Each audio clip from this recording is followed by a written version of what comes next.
नमस्कार, स्वागत है आपका। आप देख रहे हैं खबर उत्तराखंड। मैं हूं आपके साथ अनाया शर्मा। शुरुआत करेंगे उत्तराखंड की अहम खबरों के साथ। पौड़ी में 3 फरवरी को सीएम धामी का दौरा प्रस्तावित है, जिसे देखते हुए आज विधायक राजकुमार पौड़ी और जिलाधिकारी डॉक्टर आशीष चौहान समेत विभिन्न विभागों के अधिकारियों ने तैयारियों का जायजा लिया। इस मौके पर कंडोलिया मैदान के कार्यक्रम स्थल पर टेंट और मंच व्यवस्था का भी जायजा लिया गया। जिलाधिकारी ने संबंधित अधिकारियों को गंभीरता से कार्य करते हुए सभी व्यवस्थाओं को चौक चौबंद करने के भी निर्देश दिए।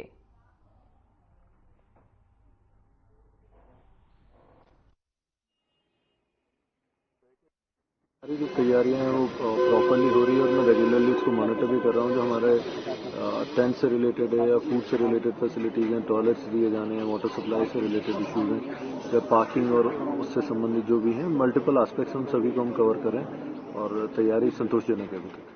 माननीय विधायक जी के साथ में भी हम लोगों ने डिस्कशन करते हुए जो प्लान है हमारा वो सारा उनके साथ एक्सप्लेन भी किया है और उनके जो सजेशन है, वैल्यूएबल सजेशन, उनको भी इसमें इनकॉर्पोरेट किया जाए। ये बहुत अच्छा हमारा सौभाग्य है कि माननीय मुख्यमंत्री जी का परसों 3 तारीख को यहाँ पर आगमन होने जा रहा है। इस अवसर पर सारे अधिकारी अपने बड़े जोश के साथ अपना काम कर रहे हैं और मैं निरीक्षण के लिए आया था, कितना काम हो चुका है। वास्तव में सब लोग मेहनत कर रहे हैं और अच्छे सोच के साथ मंच का निर्माण और ये सारी चीज़ें बन रही हैं और वो पूरे नगर को सजाया जा रहा है। उनके स्वागत के लिए हर व्यक्ति जो है लालायित भी है और इस समय हमें लगता है कि पौड़ी में पहली बार जो है इस तरह का जोश खरोश है कि माननीय मुख्यमंत्री जी के आगमन पर अच्छी तैयारियां हो रही हैं।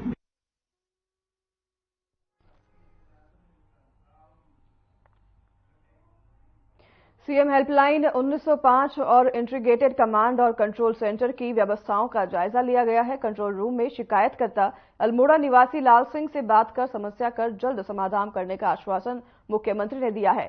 साथ ही आपको बता दें कि उन्होंने जिलाधिकारी अल्मोड़ा को निर्देश दिए हैं कि शिकायत का शीघ्र संज्ञान लेते हुए समाधान किया जाए। बता दें कि लाल सिंह ने सीएम हेल्पलाइन 1905 पर शिकायत की थी कि खाद्य और नागरिक आपूर्ति विभाग द्वारा बिना किसी पूर्व सूचना के उनका राशन कार्ड रद्द कर दिया गया है, जिसके कारण क्षेत्रीय राशन डीलर द्वारा उन्हें राशन नहीं दिया जा रहा है। मुख्यमंत्री ने शिकायतकर्ता से बात करते हुए कहा कि उनकी समस्या का शीघ्र समाधान किया जाए।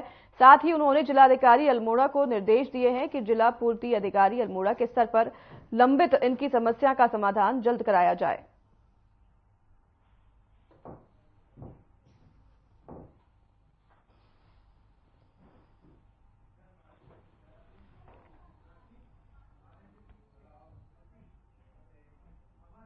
आगामी 2024 के लोकसभा चुनाव को लेकर बीजेपी लगातार अपनी 5 लोकसभा सीट पर जीत का दावा कर रही है। ऐसे में एक तरफ कांग्रेस भी पूरे दमखम के साथ 2024 के लोकसभा चुनाव में अपना दम लगाएगी और कांग्रेस के पूर्व कैबिनेट मंत्री हीरा सिंह बिष्ट ने कहा कि बीजेपी वोट के लिए कुछ भी कर सकती है। साथ ही उन्होंने प्रधानमंत्री नरेंद्र मोदी पर भी निशाना साधा। हीरा सिंह ने कहा कि नरेंद्र मोदी कुछ भी कर सकते हैं।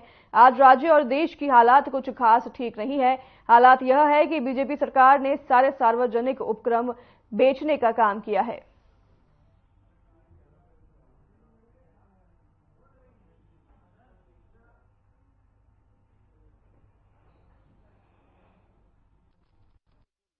आगामी लोकसभा चुनाव को लेकर बीजेपी पर तंज कसते हुए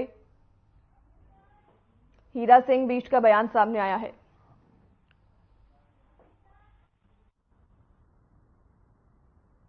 भाई मोदी जी चुनाव जीतने के लिए कुछ भी कर देंगे। वो देश को बेचना पड़ेगा, देश को बेच देंगे।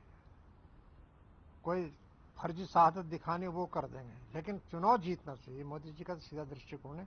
आज तक को उपलब्धि तो पता नहीं पाए। जब उन्होंने सारी चीजें बेच दी,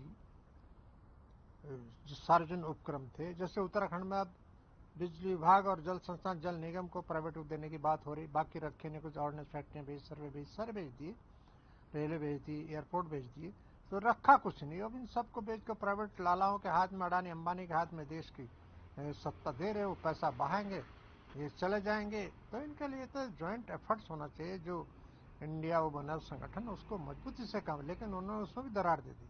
नीतीश कुमार को लाले लेकर नीतीश भाग गया, कल दूसरा भाग जाएगा। जो ये गठबंधन के हिस्से उन पर फोकस बीजेपी ये इनके प्रकरण कर रहे, फिर मायावती को भड़का देंगे, फिर अजीत सिंह को भड़का देंगे। ये काम वो कर रहे हैं जिससे कि ये लोग अलग हो जाएं, गठबंधन फ्लॉप हो जाए और हम लोग जीत जाए इस दिशा में। हालांकि देश को कुछ मिले नहीं मिले, जनता गुमराह हो रही है। अब राम मंदिर का नाम बेचेंगे, कब तक बेचेंगे? बेचेंगे उसको, बिक रहा हो तो। वो तो राम मंदिर तो उनका राजनीतिक सत्ता हथियाने का एक माध्यम बना, राम को बना। नगर निगम देहरादून में बीन फ्री सिटी मॉडल को लेकर एक टारगेट स्थापित किया है और अब देखने वाली बात यह है कि देहरादून शहर बिन फ्री सिटी कब तक हो पाता है। मुख्य नगर स्वास्थ्य अधिकारी डॉक्टर अविनाश खन्ना ने बताया कि बिन फ्री सिटी में यदि शहर के अंदर डोर टू डोर की सेवाएं नगर निगम 100% पर लेकर जाता है और उसी को लेकर अगर देखें तो बाजार और घरों में जब कूड़ा उठ जाएगा तो उनके मुताबिक रोड स्किपिंग के अलावा कहीं पर भी कूड़ा नहीं आना चाहिए, इसलिए बिन फ्री सिटी का टारगेट रखा गया है। इसके साथ ही उन्होंने कहा कि इसी के साथ साथ डोर टू डोर कूड़ा उठान में भी सुधार आ सके, तभी शहर बिन फ्री सिटी बन पाएगा।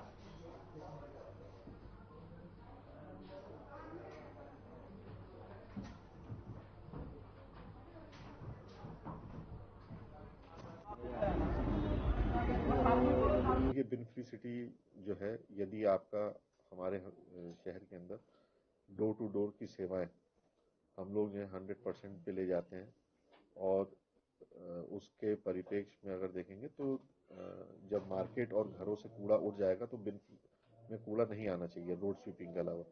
तो इसलिए जो है बिन फ्री सिटी का जो है टारगेट रखा गया है, ताकि साथ ही साथ हमारा डोर टू डोर भी इम्प्रूव हो सके, तभी हम लोग बिन फ्री सिटी भी करेंगे। और हम लोगों की पूरी कोशिश है कि हम लोगों को जो नए व्हीकल्स मिले वो अलाइनमेंट करके हम लोग जो है बिन फ्री सिटी करने में कामयाब हैं।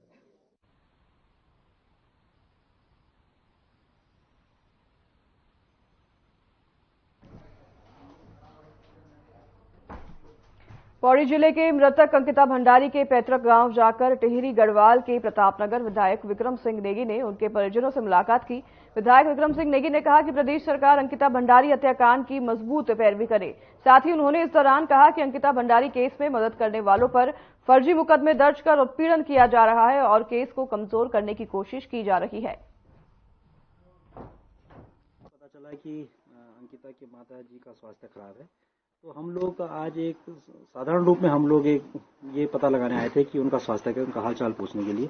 जहां तक सवाल है पहाड़ में जघन्य अपराध का, अंकिता बहन के साथ जो हुआ है, मैं ये चाहता हूं कि भगवान किसी के साथ ऐसा न करे जैसा उनके साथ हुआ। और निश्चित रूप से आपने देखा होगा कि हालिया रिपोर्ट जो NCB नेशनल क्राइम ब्रांच की जो रिपोर्ट थी, उसमें जो है आपने देखा होगा कि 907 मामले इस देवभूमि में बलात्कार के हो चुके हैं और 778 मामले आपने देखे हैं अपहरण के हुए हैं। तो आप ये बताइए देवभूमि हम किस तरह से अपने आप को सुरक्षित महसूस कर सकते हैं, जहाँ की बेटियां सुरक्षित नहीं हैं।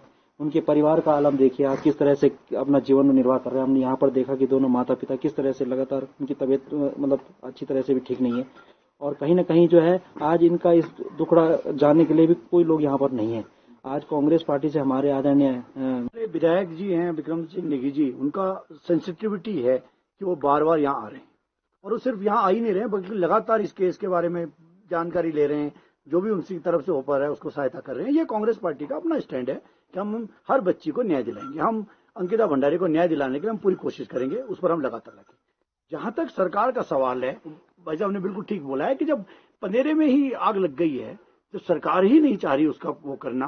जब SIT ही कह रही है कि सबूत जनता दे उतार के, उनके पिताजी हमारे साथ खड़े हैं, अब वो कहां से हम सबूत इकट्ठे करेंगे। हमारे जो साथी हैं, जो वकील हैं, उनकी बहन का ट्रांसफर कर दिया जाता है। जो इस केस को परस्यू कर रहे हैं आशुतोष ने, कि उनकी पत्नी का ट्रांसफर कर दिया जाता है। ये बड़ी खतरनाक स्थिति है। तो ये हम खुद चिंतित हैं, लेकिन बहुत जल्दी मैं आपको एक खुलासा कर दूं कि अगले 1 महीने के अंदर हम ऐसा कुछ करने जा रहे हैं कि इस केस में बहुत सारे लोग, देखिए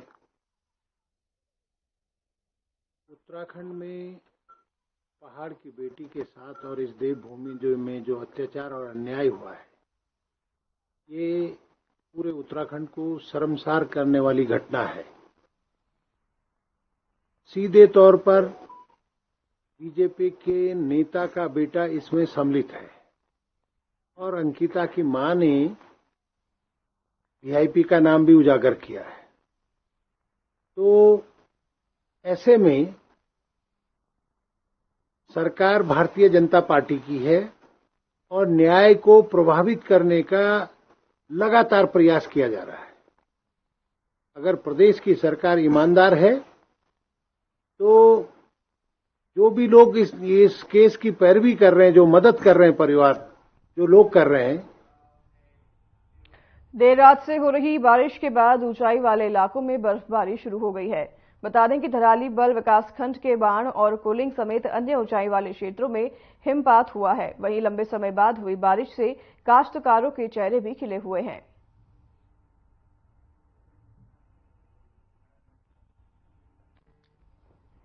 तस्वीरें अपनी स्क्रीन पर आप देख रहे हैं। ये बर्फबारी के बाद का नजारा है।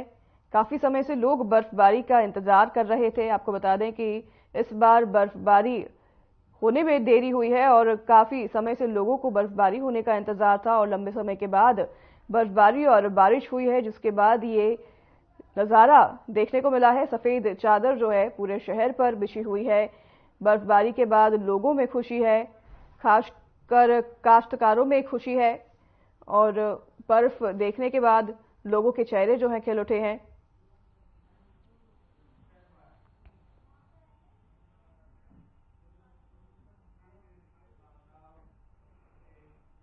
ऋषिकेश में चंद्रभागा पुल से रोडवेज बस अड्डे वाली रोड पर 3 शौचालयों की हालत खराब है, जिन्हें ठीक करने को लेकर सामाजिक कार्यकर्ता डीपी भारद्वाज और मंतोष पासवान ने नगर आयुक्त से मांग की है।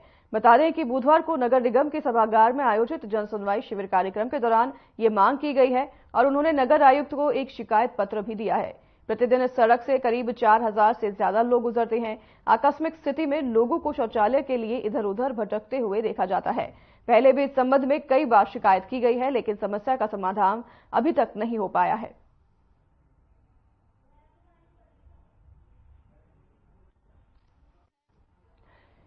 शौचालय एक बेसिक नीड है लोगों की, जिसको लेकर जो है प्रशासन को हमेशा अलर्ट होना चाहिए। लेकिन आपको बता दें कि यहाँ कुछ स्थिति अलग नजर आ रही है, जहां पर शौचालय की हालत इतनी खराब है कि लोग वहां से जो गुजरते हैं उनको खासा परेशानियों का सामना करना पड़ता है। ऋषिकेश में शौचालय को लेकर सुविधा जो है अस्त व्यस्त नजर आ रही है और नगर आयुक्त से लोगों ने मांग की है कि शौचालय को लेकर सुविधाएं व्यस्त की जाएं और उस पर खासा ध्यान दिया जाए। सामाजिक कार्यकर्ता ने मांग की है।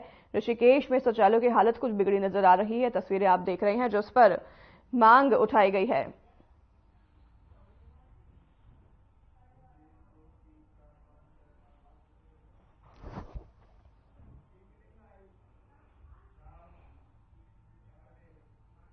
नगर निगम में बिलों के भुगतान की फाइलों को अब अनावश्यक रूप से नहीं रोका जाएगा। हर अनुभाग को भुगतान संबंधी फाइलों का निपटारा 3 दिन के अंदर करना होगा। इसके साथ ही बिल भी प्रस्तुत होने के बाद तत्काल बिल की 50% राशि जारी करनी होगी।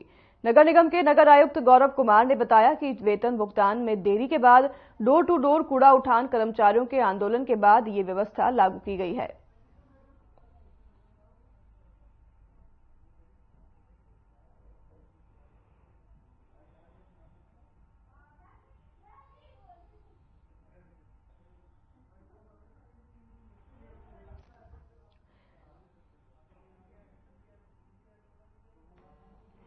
सभी फाइलों का सही समय पर निपटारा करने के निर्देश जारी किए गए हैं और फाइलों को सभी अधिकारियों को सभी फाइलों का समय पर निपटारा करना होगा। हमने पिछले महीने से ही जनवरी से ही ये व्यवस्था इंश्योर कर दी है कि जब भी फाइल आती है तो उसका मूवमेंट जितने भी स्तरों पर होना है हर स्तर का टाइमलाइन निर्धारित कर दिया है और यदि इसमें डिले मिलता है तो उस पर फिर पर जवाब मांगा जा रहा है।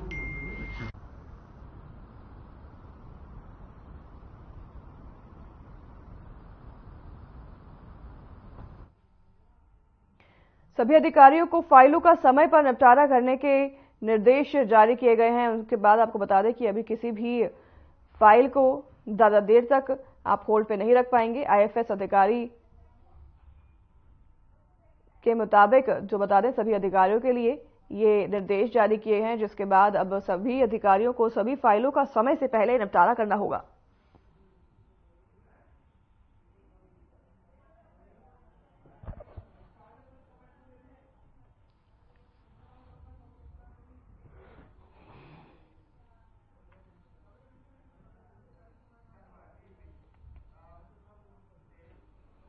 2023 बैच के 120 आईएफएस में हैं। एक सप्ताह तक ट्रेनिंग लेने के बाद सभी आईएफएस अधिकारी वापस लौटेंगे। आपको बता दें कि सभी आईएफएस अधिकारी लिसा डिपो और सुशीला देवी हर्बल गार्डन गए। डीएफओ अमित कुंवर और एसडीओ नरेंद्र नगर किशोर नीटियाल और एसडीओ देवप्रयाग अनिल पेन्यूली के नेतृत्व में सभी आईएफएस अधिकारियों ने वन विभाग में कार्य करने की प्रणाली को गहराई से समझा। उत्तराखंड की भौगोलिक परिस्थितियों के अनुसार जंगली इलाकों में बसे गांव में रहने वाले लोगों और अधिकारियों के बीच किस प्रकार से तालमेल बैठाया जाता है, इस पर गहन चिंतन हुआ और घनी आबादी क्षेत्र में घुसने वाले जंगली जानवरों को किस प्रकार से रोका जाता है और उसके लिए क्या क्या उपाय किए जाते हैं, इसको भी जानकारी आईएफएस अधिकारियों ने ली और जंगली जानवरों को ट्रैंकुलाइज करने का प्रशिक्षण भी आईएफएस अधिकारियों ने लिया। डीएफओ अमित कुंवर ने बताया कि अभी तक सभी आईएफएस अधिकारी चंबा के सोमानी गांव कर्णप्रयाग रेल लाइन के आसपास के जंगल का निरीक्षण कर कई प्रकार की जानकारियां हासिल कर चुके हैं।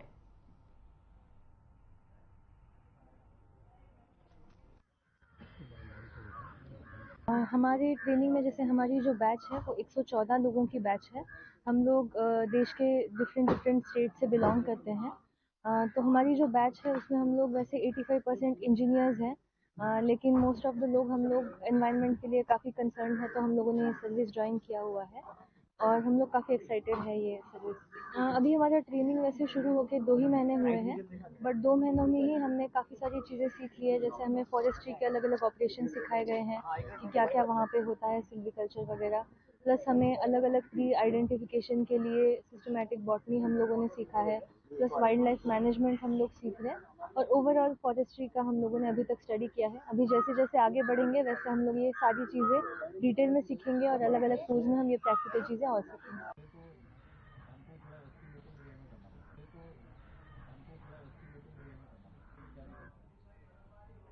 चलिए आपको सीधा लिए चलते हैं देहरादून, जहां पर मुख्यमंत्री पुष्कर सिंह धामी ने जनता का संबोधन किया है और अपने संबोधन में क्या कुछ उन्होंने कहा आपको भी सुनाते हैं। देवेंद्र भसीन जी, श्री विश्वास रावल जी, हमारे विधायक राम सिंह कैणा जी, उमेश शर्मा जी, सविता कपूर जी और जो आज इस विधानसभा में जहां पर हम कार्यक्रम कर रहे हैं उसके मेजबान हैं और नीचे बैठे थे और हमेशा वो पीछे ही बैठे थे। कल अभी अध्यक्ष जी मुझे बता रहे थे कि कार्यशाला में भी पीछे बैठे थे। कार्यकर्ताओं का जो एक भाव है वो हम अपने विधायक जी में देखते हैं। कहीं भी बैठने में किसी प्रकार का कोई संकोच नहीं था। आदरणीय खजानदास जी और सामने हमारे बैठे हुए मैं अब किसका नाम लूं, हमारे आदित्य भाई साहब, पुरोहित जी, कुलदीप पुटोला जी, श्याम अग्रवाल जी, अभिमन्यु कुमार जी और अभी जिन्होंने पूरी आप पार्टी पूरी साफ कर दी, आदरणीय ज्योति सिंह बिष्ट जी हमारे बहुत वरिष्ठ नेता हैं, आदरणीय रतूड़ी साहब, हमारी महिला मोर्चा की सभी बहनें, विद्यार्थी समेत पीछे हमारे कर्नल कोठियाल साहब। एक बार कोठियाल जी आपको देख नहीं पा रहे, इतने पीछे क्यों बैठ गए आप? एक बार खड़े हो जाइए सब लोग। तो सभी हमारे नौजवान युवा और विभिन्न स्थानों से, जैसे पौड़ी से हमारे लोकसभा के प्रभारी श्री पुष्कर काला जी, हेमंत द्विवेदी जी, विजय कपड़वाण जी, जिला अध्यक्ष दीदी सुषमा रावत जी और वहां पर उपस्थित माननीय विधायक भरत चौधरी जी, आदरणीय अनिल नौटियाल जी, आदरणीय गोपाल राम टंटा जी, महावीर पवार जी और रमेश मैथुरी जी, श्री चंडी प्रसाद भट्ट जी हमारे दायित्वधारी, अल्मोड़ा में हमारे महामंत्री संगठन आदरणीय अजय जी, जिलाध्यक्ष रमेश बहुमा जी, श्री कुंदन परिवार जी, प्रदेश विस्तारक योजना दीपक मेहरा जी, रोहित कुमार जी, रवि लोकला, कुंदन लखवाल जी, अरविंद मिश्री जी। हरिद्वार में जो क्लस्टर के यहाँ के जो हमारे 3 लोकसभा हैं उसके प्रभारी के नाते हमारे आदरणीय डॉक्टर धन सिंह रावत जी, हमारे कैबिनेट मंत्री, लोकसभा प्रभारी कुलदीप चौहान जी, कुलदीप कुमार जी, श्री आदित्य चौहान जी, लोकसभा संयोजक डॉक्टर जयपाल जी, राजेंद्र व्यास जी, हमारे पार्टी के वरिष्ठ नेता और पूर्व प्रदेश अध्यक्ष हरिद्वार के विधायक आदरणीय मदन कौशिक जी, पूर्व मंत्री स्वामी यतीश्वरानंद जी, भाई संदीप गोयल जी एवं समस्त हमारे वहां पर उपस्थित कार्यकर्ता बंधु, उधम सिंह नगर में नैनीताल लोकसभा के श्री खिलेंद्र चौधरी जी प्रदेश महामंत्री, विवेक सक्सेना जी लोकसभा संयोजक, कुलदीप चंदोक जी, कमल जिंदल जी, हमारे माननीय विधायक शिव अरोड़ा जी, शुक्ला जी पूर्व विधायक राजेश जी, अरविंद पांडे जी हमारे पूर्व मंत्री और विधायक, श्री प्रताप बिस्की जिलाध्यक्ष, राकेश बेनवाल जी लोकसभा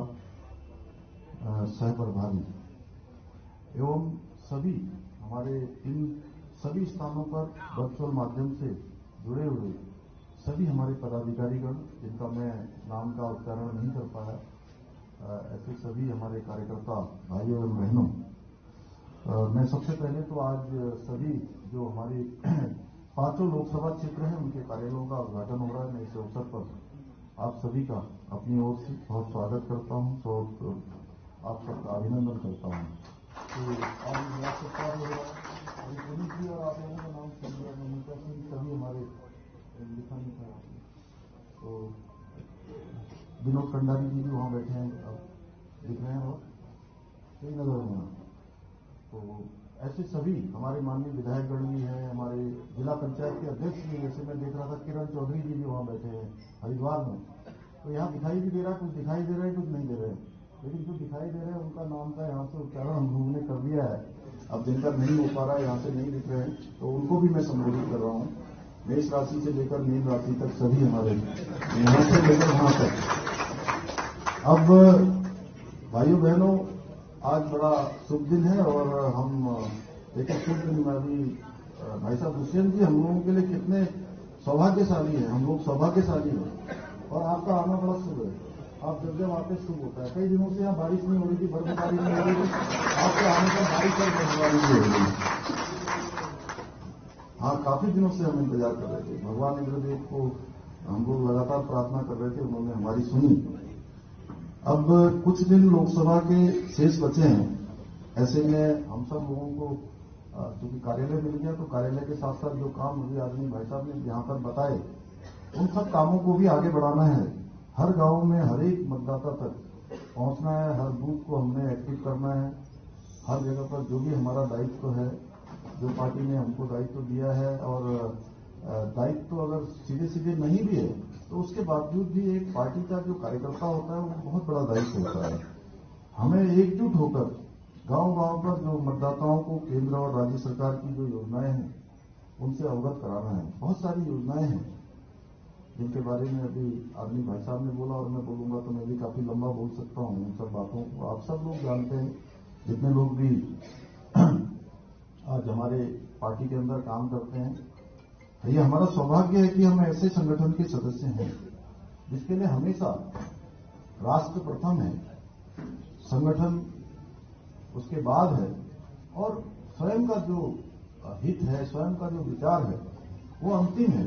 यानी कि राष्ट्र प्रथम हमारी अवधारणा रही है और हमारी जो यात्रा है वो बहुत संघर्षों की यात्रा रही है। और हम में से अनेक लोग जो आज इस कार्यक्रम में सम्मिलित हुए हैं, इस यात्रा को गंतव्य तक ले जाने के सह यात्री रहे हैं। उन्होंने इस यात्रा में अनेकों संघर्षों का सामना किया है। उसी का परिणाम है कि आज हमारी पार्टी हर वर्ग में पहुंच गई है, दलितों में, पिछड़ों में, आदिवासियों में, किसानों के साथ। जिस तरह आज मातृशक्ति और नौजवान भाजपा के पक्ष में मजबूती से खड़े हैं, वो अपने आप में एक नए युग का प्रारंभ है, नया युग प्रारंभ हुआ है। ये इस बात का प्रमाण है। कहते हैं प्रत्यक्षम किम प्रमाणम। हम कहीं भी जाते हैं, अभी महेंद्र भट्टी ने कहा कि रुद्रप्रयाग इतना विशाल मातृशक्ति का एकत्रीकरण हुआ। वो कहीं न कहीं जो केंद्र सरकार की, राज्य सरकार की, हम सब के द्वारा जो काम किए जा रहे हैं उसका आशीर्वाद देने के लिए सब एकत्र हो गए। लगातार उनका आशीर्वाद हमको ऊर्जा प्रदान करता है। केवल रुद्रप्रयाग की बात आपने करी, लेकिन उत्तरकाशी, टिहरी, उधम सिंह नगर में, नैनीताल में, बागेश्वर में, पिथौरागढ़ में, इन सभी स्थानों पर जहां भी कार्यक्रम हुए वहां कई हजारों की संख्या में मातृशक्ति आगे आ रही है। इसका प्रमाण है कि सब लोग लगातार जो मातृशक्ति के लिए काम हो रहे हैं उनको। तो फिलहाल इस बुलेटिन में हमारे साथ बस इतना ही। नमस्कार।